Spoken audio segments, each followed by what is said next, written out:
अस्सलामुअलैकुम students, how are you? I hope you will be fine. Students, मैं हूं मोहम्मद जाफ़र और मैं आपको अपने यूट्यूब चैनल और फेसबुक पेज पर खुशामदीद कहता हूं।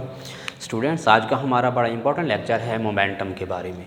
तो ये शॉर्ट क्वेश्चन के तौर पर भी पूछा जा सकता है, ऑब्जेक्टिव के तौर पर भी इस्तेमाल होता है और इसका फार्मूला प्रॉब्लम में भी इस्तेमाल होता है। बड़ा ईजी क्वेश्चन है स्टूडेंट्स, आइए हम इसको स्टडी करते हैं। तो स्टूडेंट्स, सबसे पहले हम इसको डिफ़ाइन करते हैं कि मोमेंटम क्या होता है। मोमेंटम का लफ्ज़ी मतलब रफ्तार के मानों में भी लिया जा सकता है, स्पीड के मानों में। तो सबसे पहले स्टूडेंट्स हम इसको डिफ़ाइन करते हैं, the product of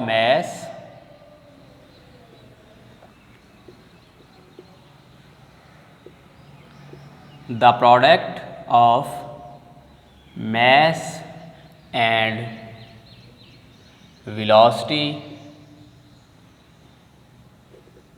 of an object is called momentum।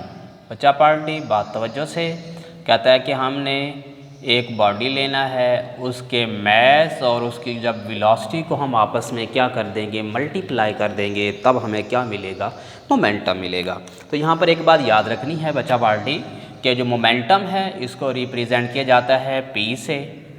इसके ऊपर मैं एरो लगा रहा हूँ क्योंकि ये वेक्टर क्वांटिटी है। कैसे? हमने कहा कि हमने एक बॉडी का क्या लेना है, मैस, और दूसरा क्या लेनी है, वेलोसिटी। आप ऑलरेडी बच्चा पार्टी स्टडी कर चुके हैं कि मैस हमारे पास स्केलर क्वांटिटी होती है और वेलोसिटी हमारे पास क्या है, वेक्टर क्वांटिटी है। तो ये बात आप ऑलरेडी चैप्टर नंबर 2 में स्टडी कर चुके हैं कि अगर हम किसी स्केलर को वेक्टर से मल्टीप्लाई करें तो बदले में आंसर हमें क्या मिलता है, वेक्टर मिलता है। तो हम यहाँ पर राइट कर लेते हैं, it is a vector quantity. It is a vector quantity. तो मोमेंटम हमारे पास बच्चा पार्टी कौन सी क्वांटिटी है, वेक्टर क्वांटिटी है। इसको ऑब्जेक्टिव के तौर पर भी पूछा जा सकता है। मैं यहाँ पर मेंशन कर देता हूँ कि मोमेंटम क्या है, वेक्टर क्वांटिटी है। आई होप आपको ये बात समझ आ गई होगी कि हमारे पास एक बॉडी हो, उसका जो हम मैस लेंगे, अगर हम मैस को उस बॉडी की वेलोसिटी से क्या कर दें, मल्टीप्लाई कर दें, तो बदले में हमें क्या मिलेगा, मोमेंटम मिलेगा। तो स्टूडेंट्स, आप इस मोमेंटम को लीनियर मोमेंटम का नेम भी दे सकते हैं। अब बात आ गई कि ये हमारे पास क्या है, वेक्टर क्वांटिटी है। इसके बाद हम इसका यूनिट बनाना चाहते हैं कि इसका यूनिट क्या होगा, यूनिट। तो देखें, मैस किस में होता है स्टूडेंट्स, किलोग्राम में होता है। मैं इसको केजी में लिख लेता हूँ और वेलोसिटी का यूनिट होता है मीटर पर सेकेंड। तो एक यूनिट बन गया इसका किलोग्राम मीटर पर सेकेंड। ये भी ऑब्जेक्टिव के तौर पर पूछा जा सकता है, मैं यहाँ पर मेंशन कर देता हूँ। इसके बाद एक शॉर्ट क्वेश्चन भी पूछा जा सकता है, यहाँ पर ऑब्जेक्टिव के तौर पर भी पूछा जा सकता है। कहता है प्रूव दैट, साबित करें, कहते हैं प्रूव दैट, साबित कीजिए। क्या साबित करना है हमने? कहता है कि जो हमारे पास किलोग्राम मीटर पर सेकंड है ये बराबर है न्यूटन सेकंड के बराबर है। तो हमने लेफ़्ट हैंड साइड लेनी है और राइट हैंड साइड को क्या कर देना है, प्रूव कर देना है। तो स्टूडेंट्स, मैं यहाँ पर लिख रहा हूँ लेफ़्ट हैंड साइड, और लेफ़्ट हैंड साइड पर हम क्या ले रहे हैं, हम ले रहे हैं किलोग्राम मीटर पर सेकंड। तो स्टूडेंट्स, मैं अपनी मर्ज़ी से इसको सेकंड से क्या कर रहा हूँ, मल्टीप्लाई, और सेकंड से क्या कर रहा हूँ, डिवाइड। तो देखें स्टूडेंट्स, ये वैल्यू डिवाइड हो रही है, ऊपर जाकर क्या होगी, मल्टीप्लाई होगी, तो इन्वर्स हो जाएगी। ये बन जाएगा किलोग्राम मीटर पर सेकंड। ये वाला फार्मूला एज इट इज़ आ गया, ये वाली वैल्यू प्लस में ऊपर जाकर इन्वर्स हो जाएगी पावर, और ये वाला सेकंड एज इट इज़ रह जाएगा। तो स्टूडेंट, इसको अगर हम मल्टीप्लाई करें, बेसिस सेम है, पावर्स क्या हो जाएंगी, ऐड हो जाएंगी। तो ये बन जाएगा स्टूडेंट्स हमारे पास, it implies that kilogram metre per second square, और साथ हमारे पास सेकंड एज इट इज़ आ जाएगा।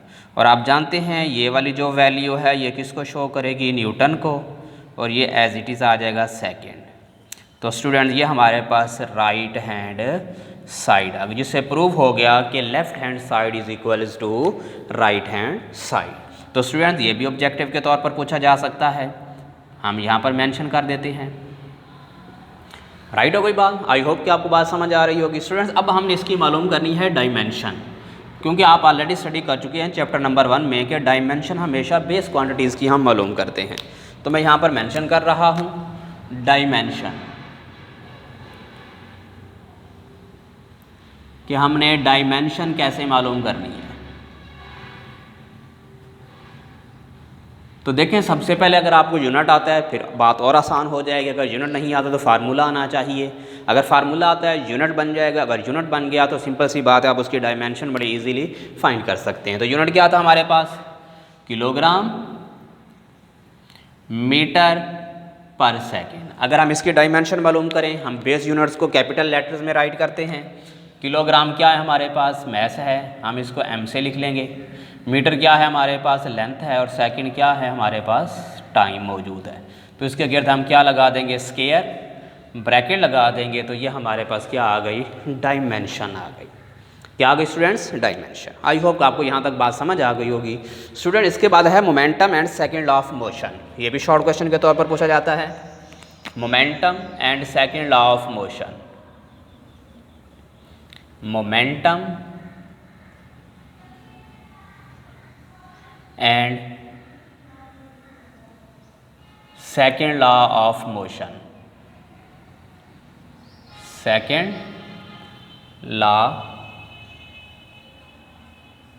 Of motion. या तो इस तरह से पूछा जा सकता है कि रिलेशन बयान करें मोमेंटम के दरमियान और सेकेंड लॉ ऑफ मोशन के दरमियान, या कहा जा सकता है कि prove that F is equals to del P upon T। या ये भी कहा जा सकता है कि ये आप क्या करें? मालूम करें। इस तरह भी लिखा जा सकता है, या इसको आप यूँ भी राइट कर सकते हैं F multiply by T is equals to delta P, change in momentum.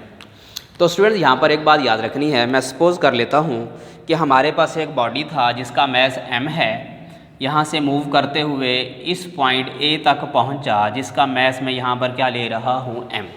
It mean जब ये मूव कर रहा था या किया तब इस पर क्या एक्ट कर रही थी? एक एक्सटर्नल फोर्स एक्ट कर रही थी, जिसको हम किससे रिप्रेजेंट कर रहे हैं? F। अब ये पॉइंट A पर पहुँचा और यहाँ पर इसकी मैंने इनिशियल वेलोसिटी ले ली vi। अभी यहाँ पर रुका नहीं, ये मूव करते हुए एक दूसरे पॉइंट पर पहुँचा जिसको हमने पॉइंट B का नाम दे दिया, लेकिन मैस उतना ही है, मैस चेंज नहीं हुआ, लेकिन उसकी वेलोसिटी में क्या आ गया? चेंज।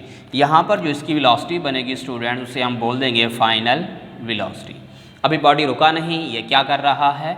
मूव कर रहा है in the direction of applied force. अब देखें स्टूडेंट्स, हमने देखा कि बॉडी की वेलोसिटी में क्या आ रहा है? चेंज।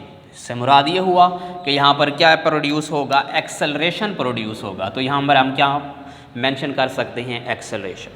तो देखें, फर्स्ट ऑफ ऑल हमने क्या किया स्टूडेंट्स? हमने फोर्स लगाई इस बॉडी पर, तो हम लिख सकते हैं by second law of motion. Second law of motion, second law का इस्तेमाल करते हैं क्योंकि हमें लेफ्ट हैंड साइड से राइट हैंड साइड मालूम करनी है स्टूडेंट्स। तो सेकेंड लॉ क्या होता है? F is equals to ma। इसे कह दें इक्वेशन नंबर 1। अगर हम यहाँ से स्टूडेंट्स एक्सेलरेशन फाइंड करना चाहें, आप जानते हैं कि एक्सेलरेशन की जो डेफिनेशन होती है, rate in change in velocity per unit time. Del V upon T भी लिख सकते हैं, या लिख सकते हैं VF minus VI upon T। आप ऐसे भी राइट कर सकते हैं। तो देखें, अगर हम ये वाली वैल्यू पुट कर दें इक्वेशन 1 में, put in equation 1, put in equation 1, अगर हम A की वैल्यू को पुट कर दें इक्वेशन 1 में, तो तब क्या बनेगा? तो स्टूडेंट्स तब हमारे पास ये बनेगा F is equals to m। A की जगह पर स्टूडेंट्स मैं मेंशन कर रहा हूँ final velocity minus initial velocity divided by time. तो अगर हम m को अंदर बारी बारी मल्टीप्लाई करें स्टूडेंट, तो ये बन जाएगा m VF minus m VI upon T. तो देखें स्टूडेंट, जिस तरह कि हमने आपको बताया कि मैस और वेलोसिटी का हासिल ज़रब क्या कहलाता है, मोमेंटम कहलाता है। इसको आप लीनियर मोमेंटम का नेम भी दे सकते हैं। तो यहाँ से बात क्लियर हो गई स्टूडेंट्स कि हमारे पास ये वाला जो मोमेंटम है ये फाइनल मोमेंटम कहलाएगा और ये वाला मोमेंटम क्या कहलाएगा, इनिशियल मोमेंटम कहलाएगा डिवाइडेड बाय टाइम। तो ये क्या है, हमारे पास चेंज आ रहा है, हम लिख सकते हैं F is equals to del P upon T. तो स्टूडेंट ये हमारे पास रिलेशन आ गया फोर्स और change in momentum per unit time में, या आप इसको यूँ भी राइट कर सकते हैं F multiply by T is equals to delta P. अच्छा, यहाँ पर स्टूडेंट्स एक बात याद रखनी है, अक्सर बच्चे इस क्रॉस को देखने के बाद ये जज कर लेते हैं कि ये क्रॉस प्रोडक्ट है। नहीं स्टूडेंट्स, ये ओनली क्या है, सिंपल प्रोडक्ट है, क्योंकि क्रॉस प्रोडक्ट या डॉट प्रोडक्ट के लिए हमारे पास दो वेक्टर्स का होना ज़रूरी है। अगर आप गौर करें तो एक हमारे पास यहाँ पर वेक्टर है और एक क्या है, स्केलर है। अगर एक वेक्टर मिले एक स्केलर मिले तो तब सिंपल प्रोडक्ट होगा, not vector not cross. I hope कि स्टूडेंट आपको ये लेक्चर समझ आ गया होगा। अगर आप कोई बात पूछना चाहते हो तो हम हमारे चैनल के कमेंट बॉक्स में जाकर अपनी राय का इजहार कर सकते हैं। अल्लाह हाफिज़।